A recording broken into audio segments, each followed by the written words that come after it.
Right. Okay, we'll just stop there just now because this one's like a shorter one. Shouldn't take all the way up to 1 o'clock, so hopefully just get finished just before. Hands up then if any of these strategies that we've used so far has actually made an impact on your pupil experience or your practice. So what I'm going to do now, point to you, you can maybe share what impact it has made, little or small. Is it Susie, is that right? It is, yeah. So, retrieval practice, I learned here to do quizzing to start the lesson. So, I found it quite challenging to think of how to do it actually in German. So what I did was 5 questions on what we've just learned in sort of the last week. So, learning about different sites in Berlin, so asking questions about those sites. So putting those questions on the board and then asking orally, and I found that it was really good for self-assessment purposes. So it gave them more confidence, and then I would check in, at different times throughout the term. Excellent. Anyone else want to share the impact that it's had? Do you want to? Sure. I use cold calling all the time now because it's a really useful way to get the kids to all listen to me. Did you use it before? No, Not so not much. much. Good. And I used retrieval practice. Some of the Jeopardy boards and stuff like that. That was great for the third years. Excellent. Good to hear. Good to hear. Okay, so this which is in front of you today is from the newest walkthroughs book, and we sat down on Tuesday and we went through it and we said this one's probably the best to deliver just now, and the supplemented sheet is the one that's already in our department's teaching and learning booklet, which is a script that you can possibly follow. So we'll go through that as well. So it's front-loading behaviour. So if you've been here before, you've heard me talk about front-loading things, telling people in advance what you want them to do so they're clear, so when you give them instruction or ask them to do something, they follow it and don't get lost. And behaviour management. We try to set students up to succeed. So the pastor's perk, be seen looking, narrate the positives, front load means the participation, and then a new one which is free, 30 and 30. Again, we're just trying to basically help students succeed by making sure there's less chance for them maybe to go off task or misbehave, make things clear to them with something, you give instructions that aren't clear or people don't know what they're doing or there's downtime when you're speaking, that's when disruption can maybe increase. Not saying I've got it perfect, but using some of these things has helped. This video is on the OneNote. It's a 20-minute video from Adam Boxer going through all the stuff we're going through today and a few others, but used properly, and you can see when he explains it, you've got his camera up, there's a visualizer with a whiteboard, and it's got him standing there and moving around the classroom and the benefits of being in this position, this position. You can, it's very clear how his behaviour in his class seems to be quite well managed and helping the kids succeed. There's no a lot of downtime in him saying kids' names over and over again. This is a question. This is probably going to have loads of different answers here. How do you get a full class attention? If you're standing up, what is your strategy just now? The reason why I'm asking you this is because we're going to go through what you can do, some steps and techniques, and at the end, hopefully, if you've got it, bang on, excellent. You won't change much, but if there's things you can improve, hopefully by the end you're going to reflect on this and say, "See, on Monday I can maybe try this." So at your tables, I'd like you just to discuss, if you are trying to get the full class attention, what steps, what are you saying, what are you doing to try and get it? I know it's hard for you to think about it, just have a think in front of your class. What are you doing and how are you getting their attention? Alright, on you go.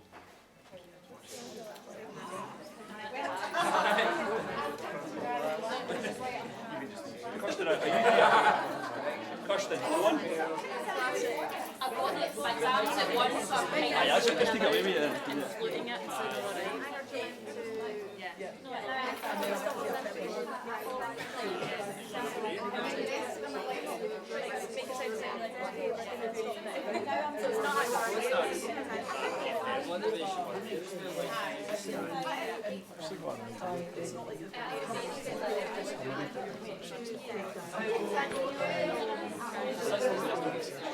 and then that's the stop.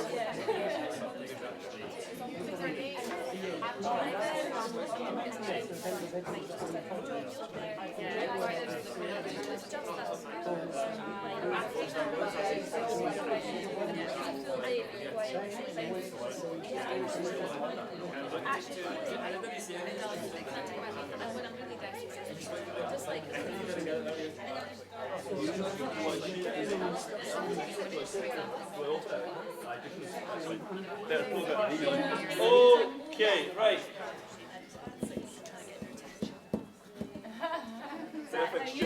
perfect example.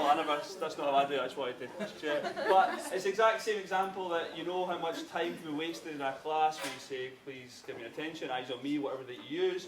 And then it's like, Stuart was talking there, so I'm like, right, Stuart saying it over again. Oh, you're sitting fine, you're sitting ready to learn, but I am the one berating the one pupil in the class out of 30 or the 2 out of 30, and you're essentially wasting time. So, for example, Stuart and then Peter's, for example, if Peter's writing there and you don't want him writing, it could be, you can write what you want, by the way. It could be Peter, and then Gaina's then picked up a pen. Gaina, can I get your full attention? You've wasted amount of time, so how do we fix this? So, teacher gives full class instruction, eyes on me in 3 and 2 and 1. The instruction there is very simple. The pupils have to do one thing. Put your eyes on the teacher and the countdown is 3, 2, 1. The next level up from that would be eyes on me in 3, people looking at me, yes, this table I've got it, excellent, and 2, up the back we've got it, we're nearly there at right hand side, and 1. So you talk through the countdown as well and give instructions. So I will go on, that's called narrating the positive, we'll go on that in a little wee second. You could do eyes on me and pencils down, but what you might get is pupils, pencils down, do you know what I mean?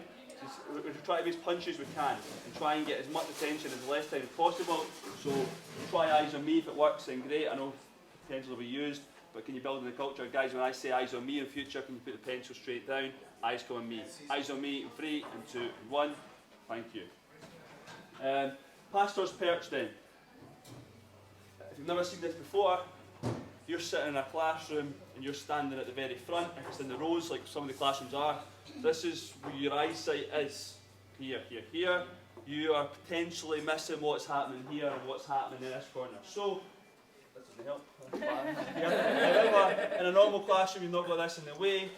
Pastor's perch is meant to be standing here, so you're taking in this. Your gaze is here, you are missing less. So when you're given instructions and going there, you can go to the perch position. It might be different in different classrooms, but for the majority normal setup classroom, this is your perch position. You can see a lot and take a lot in.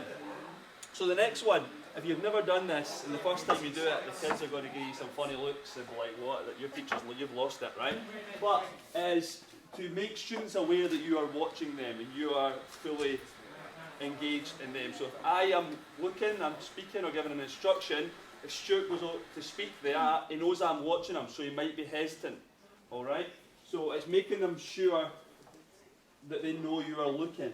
And the 3 types of being seen looking is the invisible column, as in that. You are actually looking round the column. It's exaggerated, people's like, what's he doing? But it's a case of, right, I better give my attention. The next one is on tiptoes, looking round. And then the next one is a sprinkler. Imagine a garden sprinkler, looking round, back, and all the way round. Alright? Very exaggerated, very silly. You can adapt the one you want, but when you're doing it, I'm just knowing that camera's right there as well. When you're doing it, you can use that to make sure people know that your attention is on them. I don't want you mucking about or speaking, I need your attention. The next one here is positive, spelled wrong, excellent. Narrate the positive, focus on the positives, so on the bright spots. So as I say, give my attention in 3, 2, 1. Excellent at the back, we've got it. Or this table here started writing, you picked up your pen straight away, good.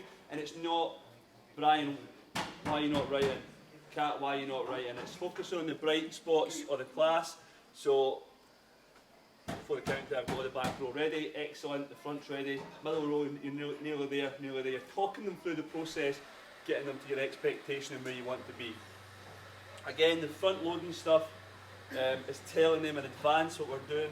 Some of you guys have seen this before, it should be like, I know what this is, it's good, that means we're getting there with it. Issue means a participation at the start of your instruction, with a hand in the air, can anyone tell me? Okay, so tell the people exactly how you want them to respond. On your mini whiteboard, I want you to write this answer. Give them the question, they know what they're doing, rather than what's the capital of Scotland, write your mini whiteboard. As soon as you say that, they're thinking about it, okay? Don't give your instruction second, so question, what's capital of Scotland, then instruction, because as soon as you give the question, they're thinking about that and the instruction goes out the window for quite a lot of kids. Alright? Means of participation, how do you want kids to be involved in your lesson? Do you want them to talk to the person next to you? Do you want them to share the answer with you? Do you want them to write in the mini whiteboard? Alright, so like it says here, this means of participation. I want you to give your hand up or keep your hands down, I'll pick you, whatever. Then the question or instruction. So you're going to have a discussion with the person next to you or the people in your group, person closest to the collab again, you're going to talk first. What do we do as soon as we set students off on an independent written task? What do you do as a teacher? Just person closest to the collab, discuss first and then go around your group. As soon as you set your pupils away to write, what do you do?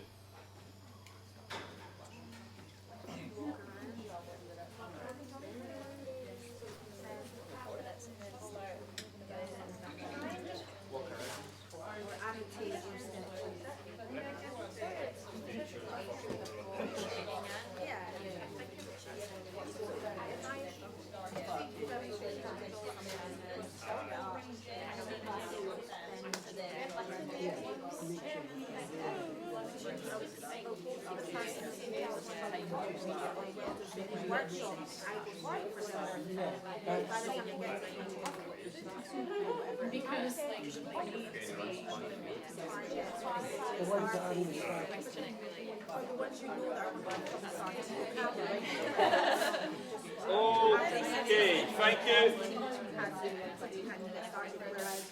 So, did anyone say that the first thing that they do once they set independent work is go and help someone straight away that doesn't know? Yourself, right. Okay, this might work, this might not work. This is just an example I'm going to speak about. So, for example, if this is the classroom, Jacqueline doesn't know, we've set the work, she doesn't know, these all start writing, I go over here to give her a hand, or here, what might happen over there? Stop working, or whatever. So, this needs to tie in with modelling. If you can model with the kids and you help them, I do, we do, you do, and then before you set them off a task, what's the first thing we're doing, Elaine? What's the next thing we're doing, Helen? What's the third thing you're doing, Stuart? Okay, we all understand what we're doing. Now go and work. These kids, they're still going to be confused. But what you can maybe then do is set them off in the work, working away. 3:30 means once you set kids away in work, you stand for 3 minutes if possible. Alright?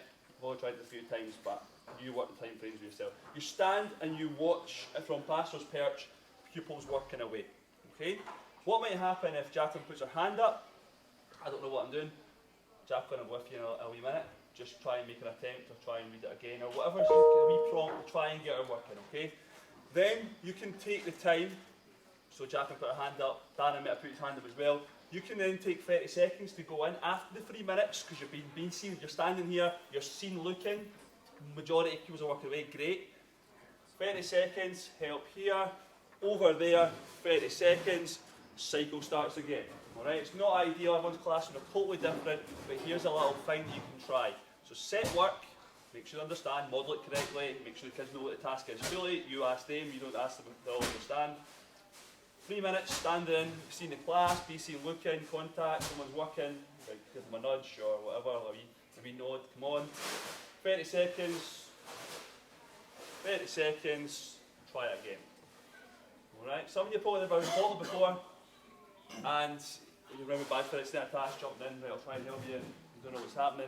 So it's something for you to try, see if it's going to make any difference. Stand back for 3 minutes, to the 2 minutes, whatever, make sure they're all working, and then go.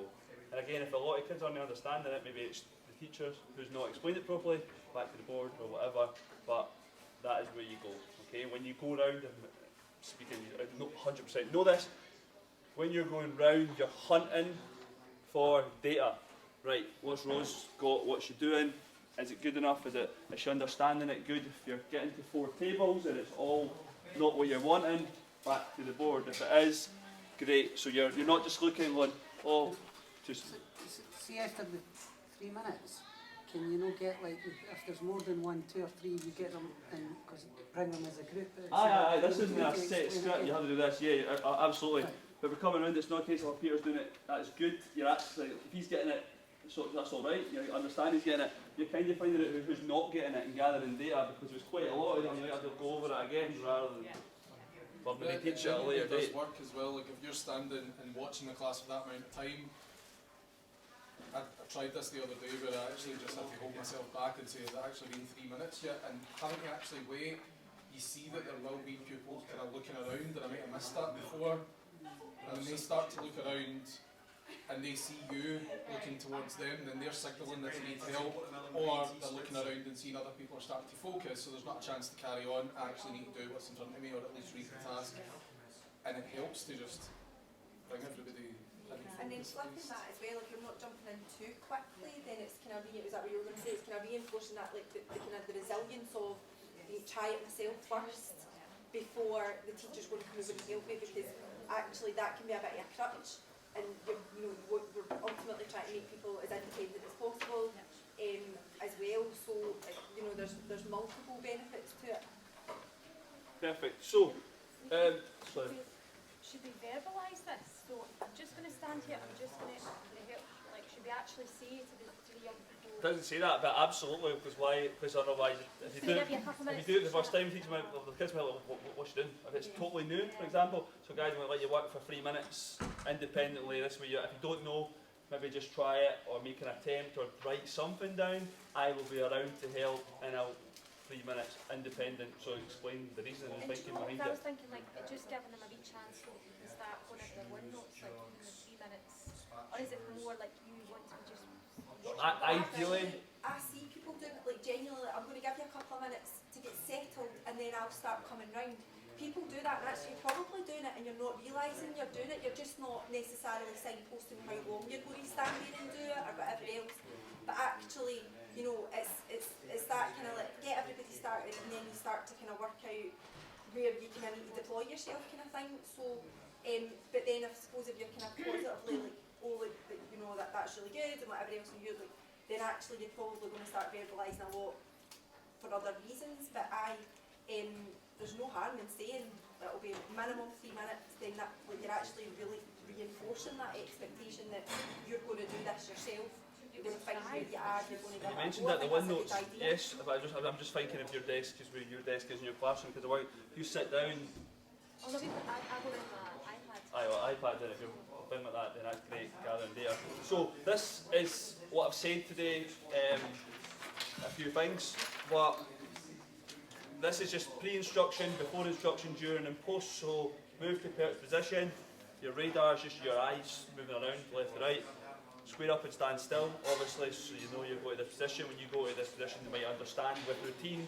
This is where you want to speak to the class, get them strong voice, quiet power, pens down, eyes on me, in 3, 2, 1. To the back row, the positive, BC and looking, the different ones there in the red. And then again, the next one's least invasive intervention. You don't want to be, I know you have to, and it happens all the time, you want to try and get round the Stuart, the Peter, the Darren. Think about how much time that'll waste added up in the full year. Could be, well done, we're all listening, good. We're all there, just waiting on one, right, good, let's go. It could be around and a wee sharp on the desk or whatever. So you want to try and get maximum attention with doing the least amount of things. It's short and punchy. And this could be sat in your desk, you know what I mean, if you want to try and use it. It's not a secret, this is a script you want to try and use. Take it, use it, change it, whatever, but try it, ultimately try it and see the difference. Because if you don't have full attention, then it doesn't matter if you're teaching the class, the table is free at the back, you're talking, they're not learning, they're not thinking about what they might be doing. See you as a PE teacher, do you use a whistle? No, really. We can do sometimes, but we have it, but not really. No. Just try, kids are far away, like we see something with a student and we forget to do a countdown. See how long it takes kids to get in, we don't know a countdown. Just like, coming in, change that. Guys over here in 3, 2, 1, come in, sit down. The urgency it takes, we only have 20 minutes, 25 minute teaching time. All these wee things need to be maximised. And the thing as well, the amount of time that you waste repeating, like if you haven't got everybody's attention, and Stephen's talking about even just the fractional kind of marginal gains that you're getting from not going and pointing out to everybody what you need from them. Actually, similarly, giving an instruction out where you have everybody's attention is going to limit the amount of time that you're going to then spend repeating that instruction. lets you target the people who maybe need to hear it explained a different way rather than just saying the same thing over and over again. And that again, it just puts all the emphasis on the learning and what they're doing to demonstrate the learning, rather than sit and listen to you talking. It really helps as well to be in that position in the room, so like look at the rooms that you're teaching in as well and find the spots where you think it would work really well to stand there or to stand there, because we get, especially in the last couple of years, we've been quite used to getting stuck in a box or standing at the desk, and the idea of being able to look at one note straight away, I'm with you on that. I would want to do that as well, but actually stepping away from it for a few minutes and finding somewhere to stand so that I can see every face in the room, I can see what's going on, and if I can't see it then I change the position and have to do it again and do what Stephen was talking about at the start, like really exaggerate it because it makes it dead obvious out the corner of somebody's eye that you're like craning your neck or you're on your tiptoes trying to see what everybody's doing, and it makes a huge difference. If you need one of these, I'm sure Greg will happily get them. It means you can stay in the same place and fire through your PowerPoint rather than That's massively liberating in the wee back. gadget. That is, because, and it's similar to your iPads. You say you're going to get OneNote, but actually there's no reason why you can't still be going through OneNotes but still standing in your spot where you've got that maximum or that really good vantage point of everybody. When you're walking around to help people, you've got that in your hand as you're moving, and it's about kind of using like, all the kit that we do have, and like wee simple solutions like that are just going to make that much easier for you. Excellent. Guys, thank you very much. Thank you. Enjoy